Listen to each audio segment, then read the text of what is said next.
Hi guys, in today's video I want to show you this bridal or wedding guest makeup tutorial. It's sort of like a soft glam as it's a makeup that will enhance your natural beauty and it can go with basically any outfit and you can adjust it the way you want. From there you can make it a full glam or use the colors you desire. Also, I'm going to show you some tips and tricks to give your makeup a longer life. How to avoid cakiness and give your complexion a soft natural look. So without making this intro longer, let's begin.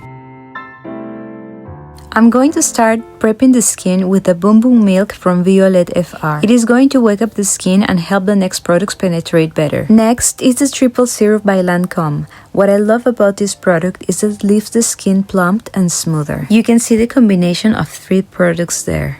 With this, I'm going to massage the face so it can help depuff.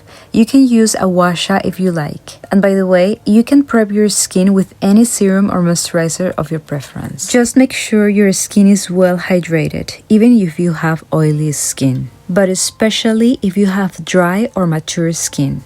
The next product is the Glowing Moisturizer, and this product has aloe, water and glycerin, which will give a sticky finish and is what you need for days that you need makeup for long hours. For special events, I like to use more of a medium to full coverage foundation. I got this shade of foundation a little too light, so I like to add a few drops of liquid bronzer, and a cool hack that I can give you is to add some drops of a milky toner to your foundation. This will make the foundation easier to blend, resulting in a smoother application. Many milky toners have soothing ingredients that can calm irritated skin, making them a great addition for sensitive skin. It will also help avoid patchiness and enhance overall look. One of the most important tools when applying makeup is a beauty blender. You can apply foundation with your hands or brush, but always make sure that after applying product, you use a wet beauty blender as it will blend the foundation seamlessly into the skin, creating a smooth airbrush look without streaks. Next, I'll use a liquid bronzer and I'll apply it with an angled blush brush. Start always tapping on the skin and add the bronzer in the areas where the sun hits your face, such as cheeks, forehead and bridge of nose, and try to apply it as closer as you can to your hairline. I actually just had a hair transplant on my hairline that I will talk about it with more detail in a different video, but I can't touch much of that area. As you can see, after applying the product, I spray face mist on my face and again blend tapping with a beauty blender. Now it's time for cream blush. I put the product on my hand and then apply it with a brush almost on top of the places where I put the bronzer. That will create more of a natural look. Moving on, it's time for concealer. This will help us correct the placement of blush and bronzer. I'm using a cream concealer as it won't dry on the skin.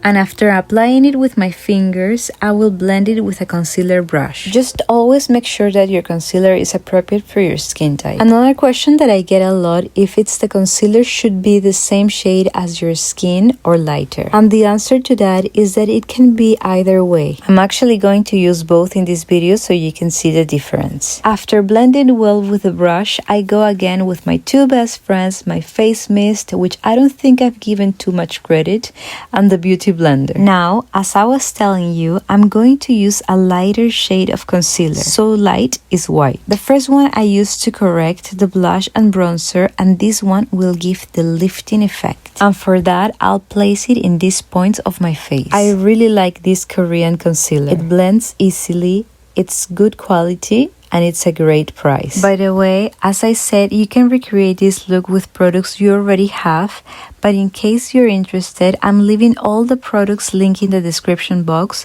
and for those who are watching on TV, I'll put a QR code. But if you want some discount codes, you can find them all in the description box. Anyways, as you can see, I zoomed up as much as I could. You can see my pores and my acne scars because that's how my skin is. But makeup looks airbrushed, natural, no harsh lines, hydrated and all even. And once again, I'll go with my face mist. But if you want this great complexion to last for hours and hours, this step you cannot miss. Yes, I'm talking about setting powder. Grab your best friend clean new beauty blender. By the way, this is my favorite one. It comes in a big pack and it's just the best, and it's a great price too. And now we're going to bake. Get that beauty blender wet, and my tip here is to apply it on the nose and not under my eye. Baking with loose setting powder is perfect for long hour events. There are many setting powders that are good depending on your skin type. Some are better for dry skin and some better for oily. Just remember that the key for a good result with loose setting powder is to prep your skin well. You can never go wrong with a hydrated skin. And remember just to apply the loose setting powder where you have applied the concealer, and eyelids to avoid the mascara to smudge. Grab your thickest brush and let's blend. Eyelids and eyebrows are very important as you don't want any shiny eyebrow or smudged mascara. Blend it all well and don't forget your neck. Now let's move on to one of the protagonists here, the powder blush. I love this color. It's a shimmery pink. And for this, we're going to use a double brush. One to add and the other to blur. Add the product and then even out by tapping it and apply it on your high cheeks or wherever you like to have your blush. Just remember to tap because this will avoid patchiness. Now we switch the brushes and with the other we blend to blur. You can alternate them depending if you want to add a little bit more and then blur it again. Just remember when you add the product you tap, and with the cleaner, fluffier brush, you're going to blur it with circular motions. I'm applying the powder blush on top of where the cream blush and bronzer were, as the setting powder faded. But the cream blush and bronzer helps finding where to put the powder blush with more precision. Now I'm going to add this soft green highlighter and I will apply it just on the top of my high cheeks. This will give a skin look to the powders. And then I blend a little, tapping with the brush. I really love how natural it looks. For the eyebrows, I want to show you how it looks with eyebrow gel and pencil eyebrow. With the pencil, draw a line underneath the brow, and with the brush, you blur that line and it will create a subtle shadow that will give more volume to the brow. You can add more if you like, just remember to blur to make it look natural. On the other hand, the brow gel will give a three-dimensional look. You can use a clear or a color one. It will give a feathery look and make the brows more fluffy. And you can opt to wear just the brow gel for a natural look, brushed brows, or you can use it on top of the pencil brow as well, for a more defined look. Which one do you prefer?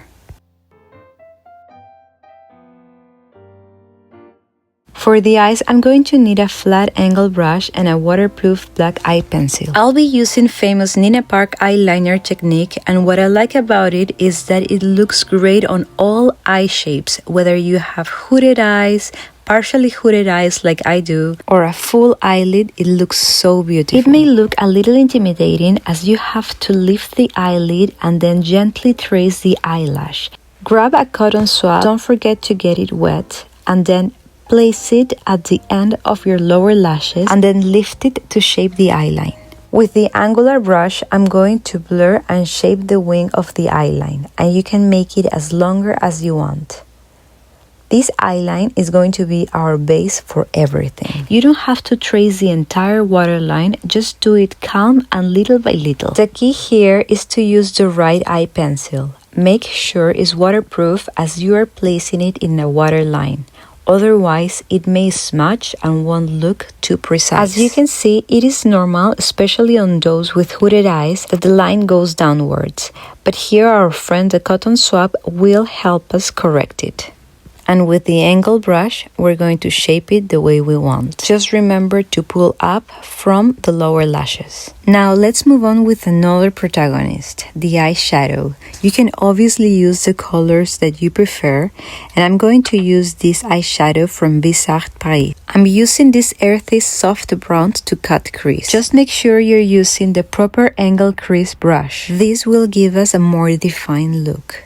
I'm also adding a little bit of this color at the outer corner of the eye. You can also do the same blush technique of tapping and blurring in circular motions. Now for those with hooded eyes, if it's too hard for you to find where to cut crease, you can place the brush on top of the eyelid with your eyes open. And just follow the natural shape of your eyes. Cut crease is a flattering classic way to enhance your eyes. Moving on, from the same eyeshadow palette, I'm going to use this shimmery dark brown and I'm going to just use it on top of the black eyeliner to give sort of like a shadow effect. And also on the lower eyelashes to make them look fuller and open up the eyes. Next, my favorite part, the light shimmery eyeshadow. This is also from the same eyeshadow palette and I like to apply it with my fingers. As I said, you can use any color you want, but one hack I can give you is to use 2 or 3 colors as it will give dimension to the eye. And the cotton swab will help you correct and define the look. Let's move on to the liquid eyeliner. I prefer to use a marker liquid eyeliner as it's much easier to apply it. The good thing here is that we already gave the shape of this eyeliner with the waterproof pencil. So all we have to do now is just trace it. Place the eyeliner from the lower lashes and then pull out. And don't worry, you can always correct it with your friend the cotton swab. I like to add some in the inner corner by pinching the nose for a more precise finish. Get your favorite mascara. I like this one as it's waterproof and it gives length and volume. You can also use a brown mascara if you prefer, or even fake lashes as well. Just remember to not neglect your lower lashes, especially for those with hooded or partially hooded eyes. It makes a huge difference.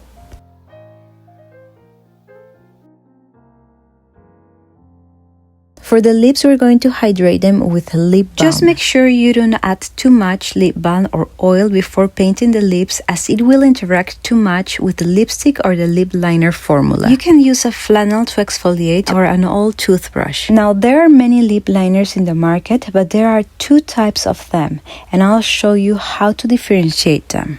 First, we have the classic wooden pencil. The wooden ones are easier to smudge, to blur, and they are more gentle. It's perfect for soft dimension. And then you have the plastic barrel with an airtight cap. The plastic ones are gel fluid and they are a lot more waterproof. So if you want more of a staying, long wear, solid definition, the plastic will be your go-to. Now, I just want to say that you don't have to overline your lips and you don't have to change the shape of your lips if you don't want to. It's not about following trends, but actually use what you like better, what's going to make you feel comfortable. There are many ways to use makeup just to enhance or emphasize your natural features, and one style of lip liner doesn't fit everyone. Now in my case, I have a little bit of downturned lips, so with the lower lip, I'll just lip line the center, and then with a concealer, or in this case I'm using a stick foundation. I really like this one because it blends like butter. I'm going to place it on the lower corners of my lips, and this is going to help me avoid the sad look of downturned lips and also lift that area.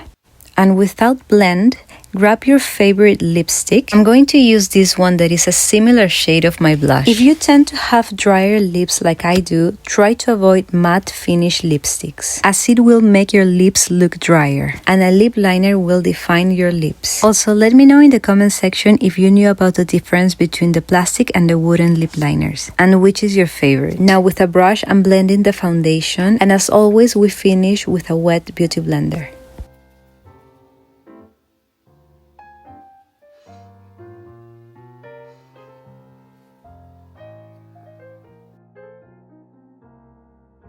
Now for the final touches, and this part is completely optional, I know many people don't like, I'm going to use these freckle pens just to enhance the natural beauty marks of the face. I think it gives more of a natural skin finish look to the makeup, and if you use different shades, it will look even more natural and it gives a youthful look. Then I'm going to use this beauty filter effect that is sort of like a translucent shimmery powder, and with a brush I'm going to apply it where I put concealer just to reinforce the brightening effect. It gives an I drink water and sleep 8 hours look, lift the cheeks and contour the nose seamlessly. And of course, this step is also completely optional. You can also use a loose setting powder to do this. Then with a fluffier brush, we're going to blend it all well. It gives the skin more of a satin look instead of matte look, without making it look too dewy. So it makes it great for those days that you're going to take a lot of photographs. You won't look too shiny nor too matte, just perfect. Now it's time for the real deal, and this product, it is a must. I'm talking about the setting spray. Setting spray is the crucial part to give your makeup a long, untouched look. You may be giving kisses and hugs to your loved ones, so you don't want the makeup to fade. Just look for a setting spray that is waterproof. And there are many for matte finish, sheer, dewy, etc. Just pick your favorite. And don't confuse a setting spray with a face mist. They look similar, but they are very different. Setting spray you apply before and during makeup and help the skin keep hydrated, while setting spray is the last product you apply on your makeup and give your makeup a longer life. This is the final result. One last tip, always try to match your lipstick with your blush if you want to give a more natural look to your makeup. Prepping the skin is the most important part of the entire makeup. And always make sure that the products you apply are appropriate for your skin type.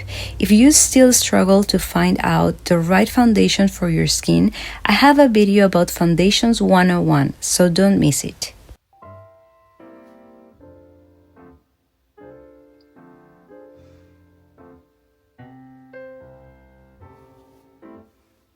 Anyways guys, I hope you find this video helpful. I hope you like it. If you did, please give it a thumbs up, share it with your friends, consider subscribing, that would help us a lot. Don't forget to hit the notification bell so you can get notified every time we download a video. And we hope we can see you on the next one. Bye!